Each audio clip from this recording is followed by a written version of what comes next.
来吧，新玩具。当然，今天的主角不是这一款魔方的威震天了，但是呢，看在这个的视角上边，大家也能猜得到，今天是魔方的铁皮。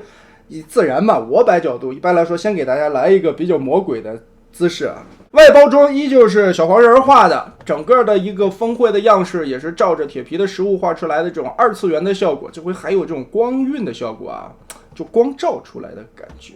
我觉得黄叔的画工是有进步的，但是这一次的铁皮盒子并不大，很小的一个。纸品方面，说明书、信用卡材质的人物卡，当然一般来说黄叔的说明书画的有的没的无所谓。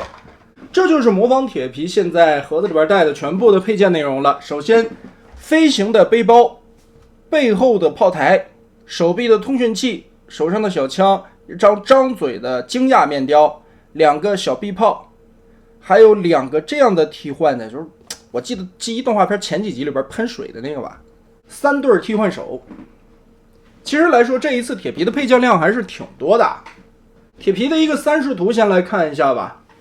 首先，正面的一个人形，基本上把铁皮该有的一些元素都给你还原了出来。同时，铁皮这个大肚腩也给你展现了出来啊。胳膊的长度这回问题不大，腰部这里虽然说没有像之前的原作动画片里边的设定图一样，动画片里边的设定图啊，感觉铁皮是一个上半身特别壮，下半身腿又很细的一种感觉。这一回魔方的这个铁皮应该是调过美型度以后，让下半身更显得粗壮一点，跟上半身有一个很好的协调性。身体的比例也算很正常啊，基本上背包也算是一个完全可以接受的范围了。背后这里来看，也把铁皮这个黑色的后背给你还原了回来。其实等于胸口这一块也是一个里外面的一个切换吧，让里边的这个黑色部分露出来，尽量的为了还原。包括这个铁皮，如果说360度旋转看的话，身上并没有任何的偷胶空洞的地方，这一点做得很不错。再加上铁皮作为一个面包车，它在记忆动画里边，它展现出来的是身上没有任何的窗户和轮子的。这回魔方的这个铁皮也是尽可能的把轮子和窗户给你藏的差不多了。当然轮子这边还会露着一个边嘛，窗户后边也会，胳膊上有2个蓝色的小窗口啊，但尽量的已经可以说全部的隐藏起来了，这一点其实挺厉害了。当然有的朋友们说啊，你这样子不还原记忆玩具，或者有朋友说这样子偷懒设计啊，不管怎么样，看个人的喜好吧。尤其是记忆的铁皮本身来说就挺玄学的，因为在动画片创建之初吧，在大家克隆时期的玩具，铁皮其实不是个人，它就是一个搭载的战斗的外骨骼机甲那样的一个东西啊，是搭载那些戴亚克隆小人坐在胸口里边，所以它没脑袋。记忆玩具拆完了盖子以后，确实是有一个战斗平台的，但动画片里边等于是把铁皮又重塑了一下。海宝这边的动画公司，包括漫威的一些设定以后啊，把铁皮重新画了一个，导致了记忆的铁皮其实挺难设计的，因为动画和玩具完全是两回事儿。这就给了后续的一些开发增加了很多的工作内容。倒是现在来说 MP27 的铁皮应该是一个处理非常好的一个存在了。但是呢，27其实有一些地方做的也不算尽善尽美，它的腰刀也是一个被大家诟病挺多的东西了。但这一次的魔方的铁皮起码腰部这一块还是比较整洁的，而整体的铁皮来说，其实不像记忆动画片或者 MP27 带给大家那种感觉，它会感觉更壮一点，更有那种老兵的那种块头感吧。跟魔方自家的 2.0 擎天柱摆在一起，看一下身高的比例，这个身材放在一起还是挺匀称的，而且风格很统一。脸做的还可以吧，眼睛有上蓝色的金属漆涂装，而且这一回的嘴部刻画的很明朗的线条，不会像之前的一些表情那么的肉。哎，这回这幅世界名画就很漂亮了。啊哈哈哈！我就喜欢这种反派的感觉。哎，我感觉摆一个这样的场景，会比摆一个跟擎天柱在一起互动的更感觉棒嘛。我喜欢这个画面啊。哎，横炮表示我去你奶奶个嘴儿的吧！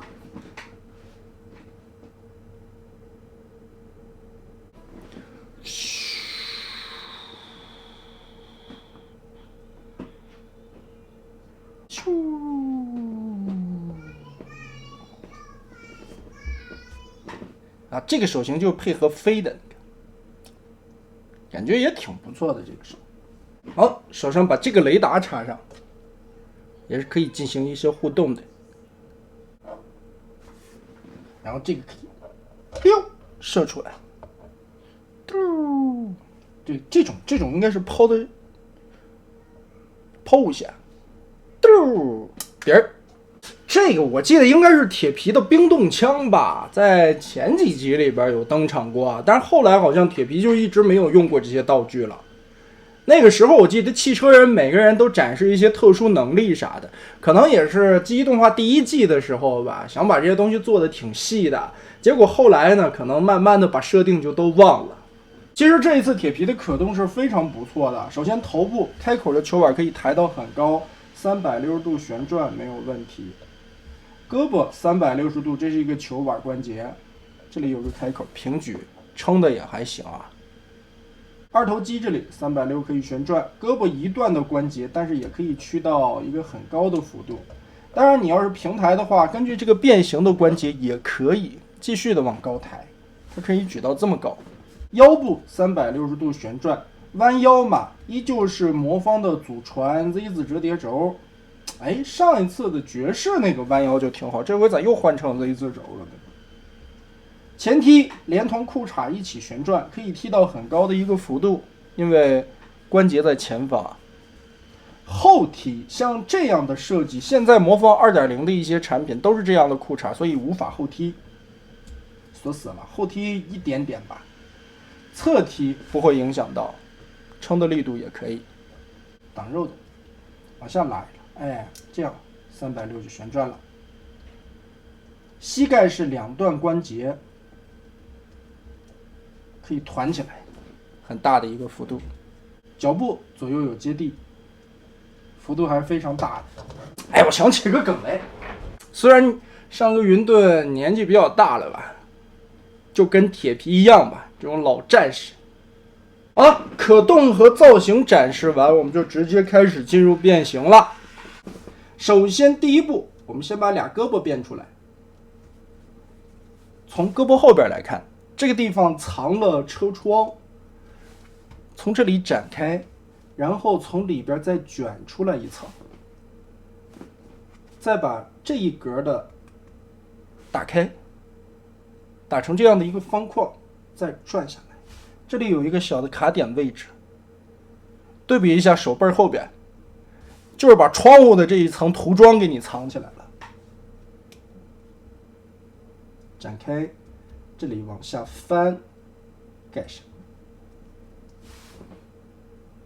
好，变成现在这个样子。然后有一个小细节不要遗忘，尖头的黑色方块往长拉一截，蹬长，主要是露出来中间的这个凹槽。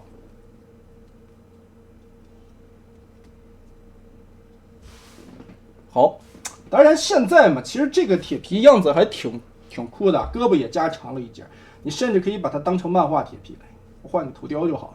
但可惜这次没有带漫画头雕啊。好啦，两个胳膊准备好，我们开始拆腰部。从这里打开，后腰子上边有一个卡扣，把这里扣开，然后前方挡风玻璃的后边有2个卡扣，打开。这个时候就直接把上半身掏出去了，接着从腰子后边，这里有2个卡扣解开，把前车脸解放出来。也就是说，其实铁皮在人形下的这个胸口是个假的造型件，真正的车型前方带灯带这个前边的保险杠的地方是2层的一个切换的盖子。这也是为了保证人形和动画片里边的更接近，车型更像真的。接着也是继续往出拆，这是车后边的一个车窗，这里往出揪一下，整个的往上翻90度，就可以把铁皮从这样立起来了，然后往长延展，整个这个地方是车顶，后边的这2片往开折，再往出折，这是后车窗，侧面的车窗，变成这样。接着头部说明书里边啊，头部让你往出翻一个90度，因为是啥呢？这是救护车的一个变形。可以看到纸质说明书上面画的也是救护车，因为救护车头上有2个刺儿。铁皮的话，你脑袋其实翻不翻都可以，都能变形。而且我们看到这个地方可以把枪插进去，然后收纳在里边一体变形。这里收纳也可以，同时裆部这里还有个窟窿，你插在这个地方一体收纳也可以。菊花插枪，这，你想插哪儿都行吧，无所谓。我们就插这儿吧，插那里太诡异了。肩膀这里有一个多段的转动轴，我们先往里翻，再往外折，叠一下，把这方块填满，填成现在的样子。原先这里是有一个缝隙的，来回折，填满。胳膊现在窗户在里边，我们旋转一下，扭到外侧来，这个地方会有一个卡扣结合。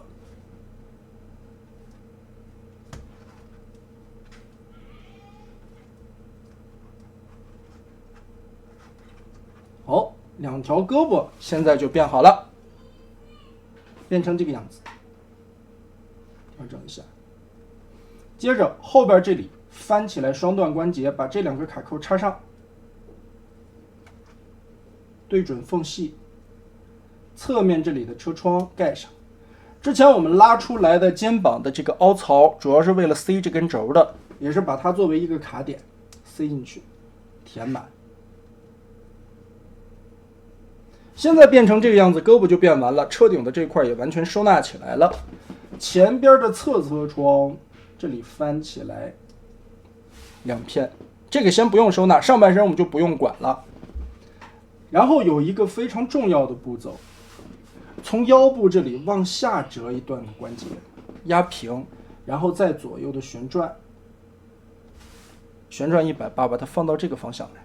首先脚丫子、脚踝的一个接地关节折90度出来，前腿板打开这个卡扣，然后把这一片翻上来，后边这里打开尼龙啊，这个全身用尼龙件就这点好，随便拧吧，这板子这韧性。好，这3片打开，我们可以把这个前板和后板叠在一起了。中间这里掏出来这个核心的位置有一个双段关节，往外扩一下，扩出来，从小腿的里边再往出翻一半车窗，上边一片，下边一片，打开成现在的样子。这个地方先不用结合，脚丫子前脚尖300转个180度吧，转反过来，然后从侧面这里啊，从这边看，侧面这里有一个双段关节，往出拉，把这一小片立起来，然后再转一圈扣到这个卡扣上，把一个长方形变成正方形。好，现在我们就可以密合了。脚踝先回来，这里会有2个燕尾扣子，根据这2个卡孔，把燕尾扣子先对齐，插入，拼好。然后前方这个卡扣对准这个地方的凹槽，卡上，半拉车就有了。好，一条腿就变完，准备工作先到这一步。另外一边变形，脚丫子，前腿板打开，这一片翻起来，后边的这一片拉出来，1叠2叠整理一下。腿部其实是分3块的，拉出来，把中间的挡轴片归位折叠好。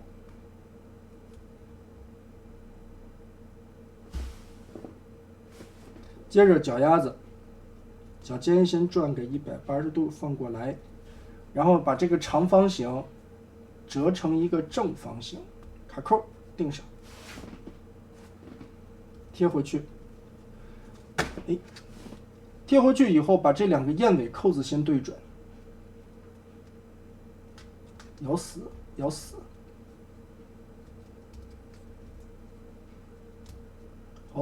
最后把这个地方对准，一侧就变好了。中间的卡扣现在就可以密合了。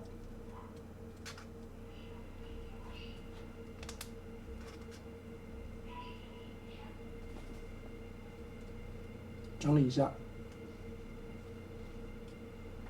现在上半个下半个变完，我们直接来盖盖儿。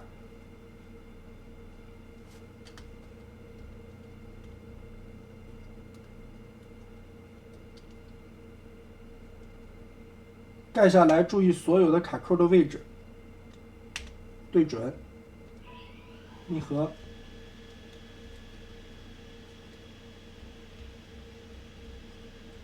胸甲调正，然后车头的这一块插入，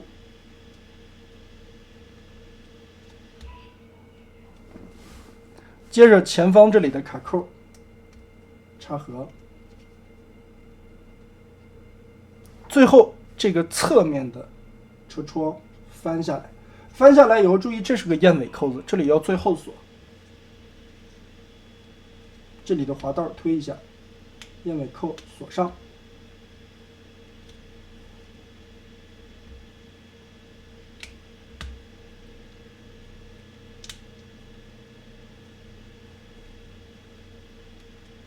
橡胶的轮胎，魔方的铁皮变形完成就是现在的样子了。跟擎天柱的车厢是可以完全互动的，这回比爵士还宽，就是这个宽窄度啊，比爵士还舒服。爵士之前还会有一点点磨边，这一回的铁皮嘛，就完全都不会卡。中间这里上下左右留出来的空隙挺多的，就开出来了。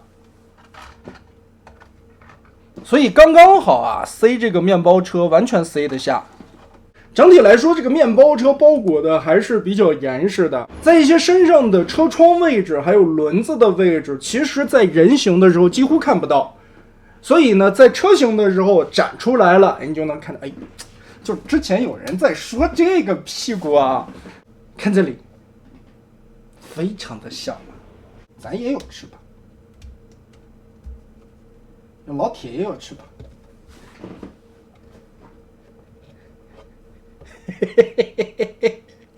不能说一模一样吧，基本上差不多。跟眼睛，甚至鼻子、嘴巴、脸蛋上两个黄黄的，竟然也有刻画出来，一模一样。来跟设定图对比一下车型吧。一辆厢式的面包车，其实这些元素还是做的挺还原的，尤其它这边做了一个专门的假的前车帘，这个前车帘它不参与人形最后的一个修饰，整个叠在的腰子里边，而人形呢是这个面板，所以人形和车型这个车前帘不一样，刻画出来，那这个还原度就很棒了。这个地方感兴趣的朋友们也可以贴一个汽车人的标志啊。虽然没有用透明的车窗，但是这个金属蓝的涂装也挺好看的。但铁皮这个角色，说实话，这个设计也没法做全透明车窗，因为就说这个侧面这里啊，每个车窗其实都分了很多的件的，没法，只能说正面的这一块有机会可能能出一个透明版的吧。侧面这里黄色的线条有刻画。车顶刚才还有人说啊，怎么暴露一块黑色的？不是它的后背，因为动画片里边这个车头顶就是黑的，这个还是专门涂装出来的。